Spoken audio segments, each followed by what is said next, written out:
për shembull, Jezusi janë figura më nalt edhe në Islam, që kjo është shumë interesant.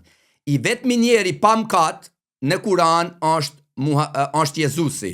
I thot në surën 19, thot i lurum një djalë Zakian. Fjala Zakian është i shenjt pa mëkat.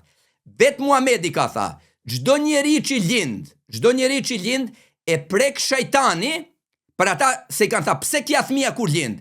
Ka tha se çdo fëmijë që lind e prek shejtani përveç Jezusin e nonën e tij Merjemen. Do me thallë, nona e Jezusit Merjema e lartësuar në Islam, është sura që është në emrin e saj, e vetmja grua që përmendet me emrin në Kur'an është Merjemja, nona e Jezusit. Jezusi përmendet shumë më shumë në Kur'an se Muhamedi.